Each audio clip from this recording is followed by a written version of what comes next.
Today on the farm is hatch day.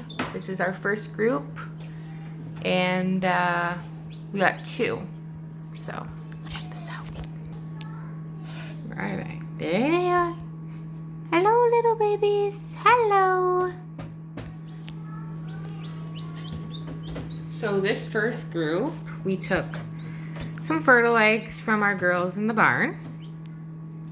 And then from a friend of mine nearby, I got a dozen from her, and she has multiple breeds. So if you cannot see, some of these eggs have pips in them.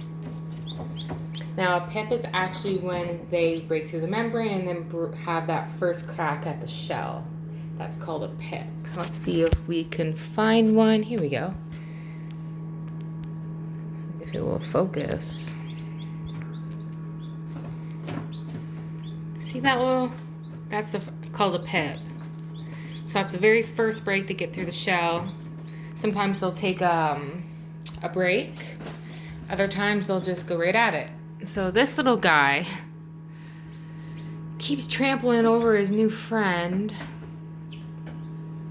I'm not sure what that's about. I'm keeping an eye on it. That's why I'm here near the incubator, because I don't know if this little one's trying to hurt the newly hatched one, or I'm not sure. So I'm just keeping an eye on these eggs, because we have seen movement in a couple of pips. They've been moved around, so you can't really see them except that one. And that one's actually from one of my girls here at the farm, Crystal. And she's a beautiful, beautiful hen. So I'm excited for one of her babies to hatch. Now, this is our first group, like I said. I started it in a normal incubator and then moved these guys to the still air incubator for lockdown. This is how I gauge the humidity and the temperature. The temperature is around 36 right now, which for normal hatch or normal incubating, it's usually around 37.5. Normal humidity, I stick around between 40 to 50% for the first 18 days, and then I try and keep it over 60. So there is quite a bit of water in the water chambers right now. So I don't want to add too much in case we get because usually humidity goes up when one hatches. So I'm just waiting for that to happen. And if not, I can just add more water through these holes here. I use a bottle. And it came with it. Well, it came with another incubator, so we'll put this in here and add water that way, because technically on lockdown, it's exactly that. It's lockdown.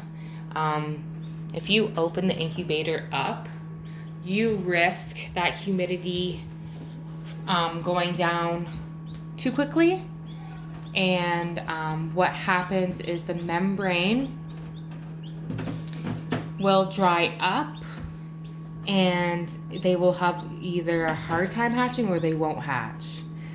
Now last year, hatching silkies, I did have that happen. I had to assist in some hatching. So I did do that. I was able to hatch 3 of them out, but I literally had to peel the membrane and the shell back because the humidity dropped. Now that was because we were frequently opening up the incubator, as I was new to it and I really didn't have an idea. Like, I researched, but you know what? You learn things by experience, especially with farming. That's what I found with chickens. You learn things through experience. You find out about things that can happen to chickens through experience. Incubating eggs is not as easy as it may sound. It's a process, and you really need to keep on the temperature and the humidity level. So Since this is our first group, I'll show you our second group. Since it's not locked down, I can let you guys have a little peep.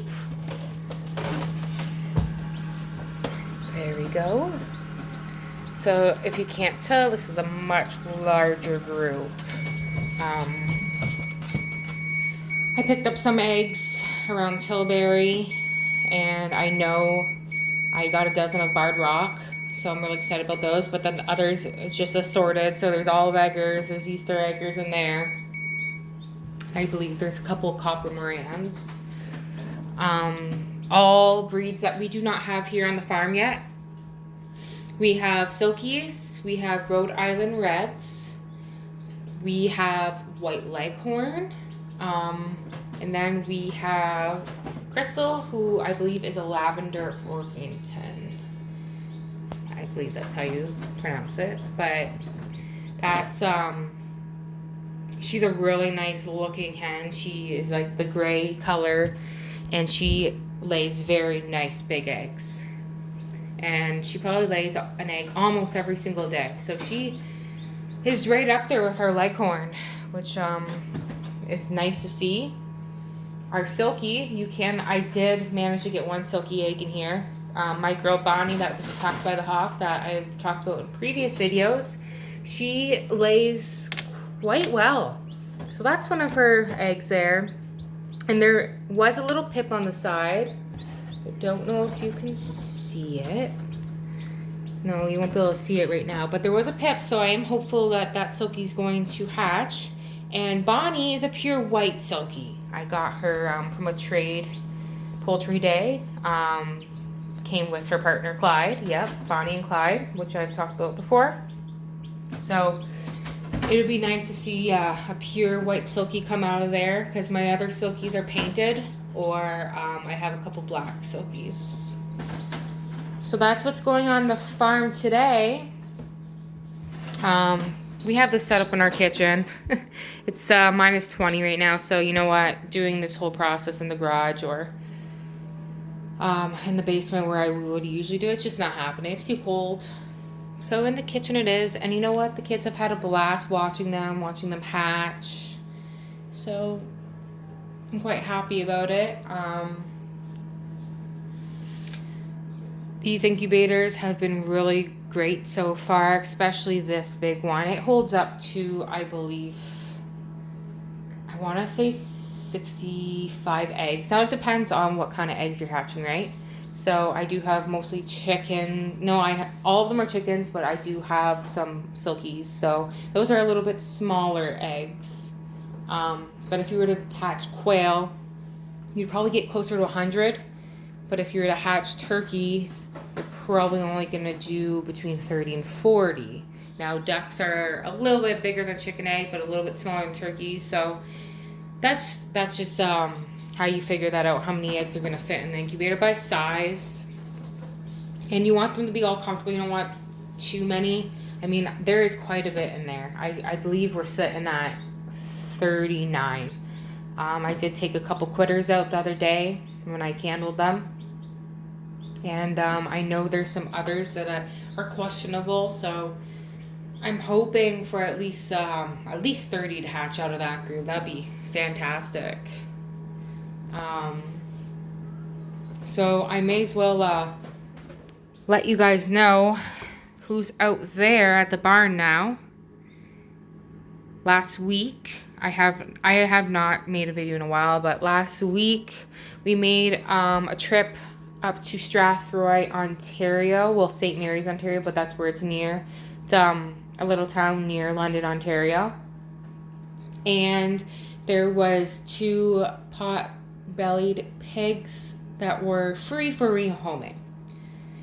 Now this tells me either they have too many and they don't mind getting rid of the pigs or whatever, or, you know, or it tells me they don't know what they're doing with the pigs and it may be a rescue situation. So we made the drive up there, hopeful, but unfortunately looking at the barn condition and the condition of the other animals and noticing that social animals that should have more than one were the only ones. So there was one sheep, there was one miniature horse, and there was 3 goats and the 2 pigs. The miniature horse did not look like he was being taken care of too well. Unfortunately, that really broke my heart.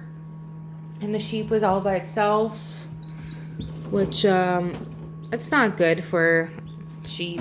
Honestly, it just wasn't the greatest situation. And you know what? The farm may have been turned over to whoever I contacted, and it happened. So they may have not known what to do with the animals, and that's why they're probably rehoming.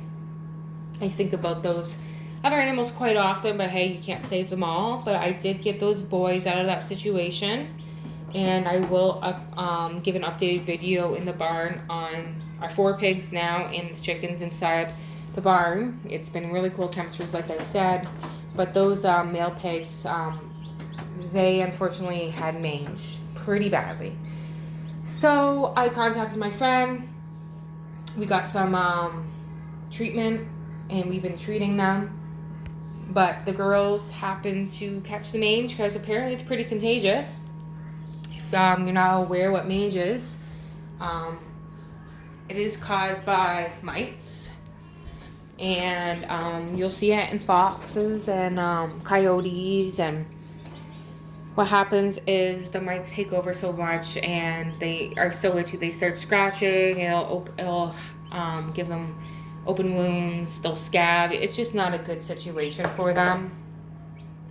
So they're isolating away from everyone else, but unfortunately the girls did get it through the fence. It's okay. It's easy to treat, and all 4 pigs are being treated for it right now. So I'm not concerned about it. I'm just happy we got those guys out of the situation, and in a couple weeks or so they'll be able to hang out with the girls and they'll have a good life here. So that is my latest story, other than hatch day, of course. But we're doing well here. We are settling in on the farm. We are working hard to make changes, not only inside the house, obviously, but outside. Just can't wait until these temperatures get a little higher so we can get more stuff done without worrying about freezing, because minus 20, this girl does not want to be out there. So, all right. So that is it for today. I might as well show you this. This is kind of how I stay organized with my groups. So I have 2 groups up there. It kind of just says when it started, when to change that humidity and take the rollers out, because you do need to do that. You take the rollers out depending on what you're hatching. Chickens is, I do it day 18, like right in the morning, day 18. I take the rollers out, I increase the humidity, and it's on lockdown. I do not open it up. So this is how I've been kind of organizing it. It's not going to work because I'm going to have way more groups in this, and it's a kind of a small whiteboard, so I guess I have to upgrade. But it's always nice to stay organized and know what you're doing with these kind of things, especially if you put money into it.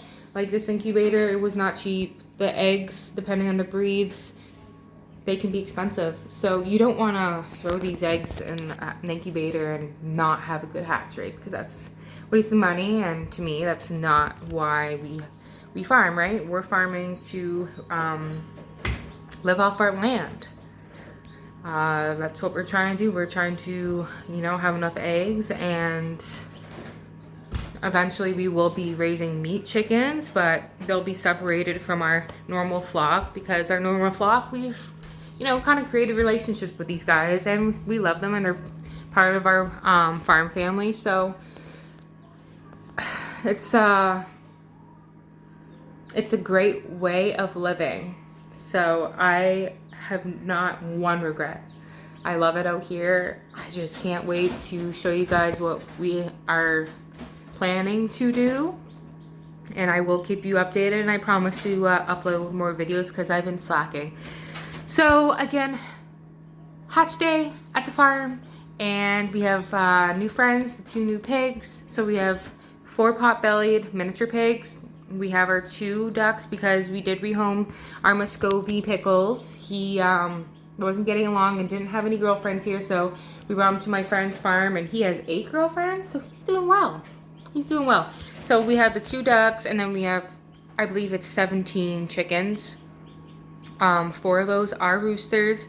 1 is a bigger breed rooster. I still don't know what he is. And then the other 3 are silkies. So they've been getting along now since I had to isolate the 1 silkie because he's being a jerk. Gave him a chance and they've been doing all right. So, all right, really. That's the last thing for today. I will keep you updated. Have a fabulous day and goodbye from the farm.